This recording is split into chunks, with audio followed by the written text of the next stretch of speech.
കൃഷ്ണമോള് സീതയുടെ വേർപാട് സ്ഥലത്തിൽ കഴിയാനിട്ടാണ് ആദ്യമായി മോളെ അവസാനമായി സീതയുടെ ദുരിതം കാണാൻ നിൽക്കാതെ അദ്ദേഹം എവിടേക്കോ പോയി. എന്നെ ഇങ്ങനെ തനിച്ചാക്കി പോകാൻ മാത്രം ഞാൻ എന്ത് തെറ്റാ ചെയ്യുന്നത്? ഇപ്പൊ ഒരു അക്കാരം, ഒരു അനാഥ, ആരോടും ഇല്ലാത്തൊരു മുലപ്പല്ല് പകരം ഈ ഇടനെഞ്ചിലെ സ്നേഹം മുഴുവൻ തന്നു വളർത്താൻ മതി അതിന്റെ അച്ഛമ്മയെ നമ്മൾ വിളിക്കുന്നെങ്കിലും അമ്മച്ചി എന്നൊരു വിളിയെ ഞാൻ കേട്ടണേ. ജോസഫ് എപ്പോഴും പറയും ടീച്ചറിനെ സ്നേഹിക്കാൻ ദൈവം തന്ന പെൺകുഞ്ഞ കൃഷ്ണമോളത്. ഇപ്പൊ ഈ അനാഥയ്ക്ക് ഞങ്ങളൊക്കെ അതിരായില്ലേ? ശരിയാ, തെരുവിൽ പാട്ടുപാടി തണ്ടാൻ വിടുന്നവരല്ലേ ഞങ്ങള്. ഞങ്ങളെവര്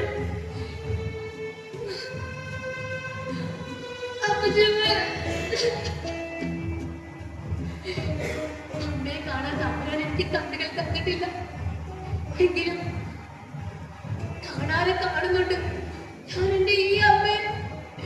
മോളെ എന്നുള്ള ജോസച്ചിന്റെ വിളി അനുഭവിച്ചറിയുന്നുണ്ട്.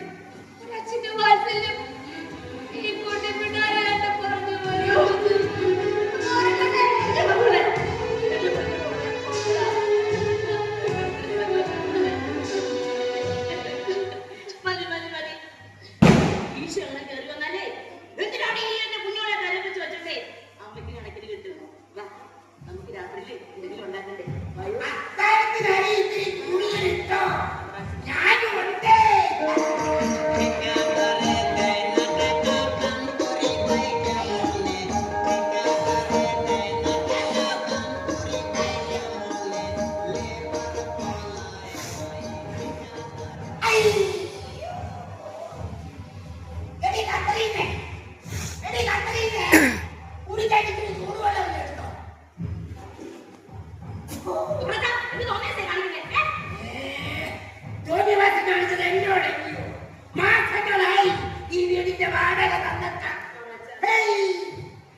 ശരിക്കുള്ള പേര് ഞാൻ കേൾക്കാതെ എന്റെ കേൾപ്പിച്ചു നാട്ടുകാർ വിളിക്കുന്നത് അങ്ങനെ.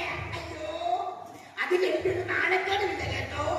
കാരണം ആ തുണി പറക്കി വെച്ച് തുടങ്ങിയ ജീവിതമായിട്ട് ഞാനിപ്പം വാടകയ്ക്ക് കൊടുത്തിട്ടുള്ള ഈ ചെറിയ വീട് ഉൾപ്പെടെ എത്ര വീടുകളുണ്ടെന്ന് കത്രീനയ്ക്ക് അറിയാമോ?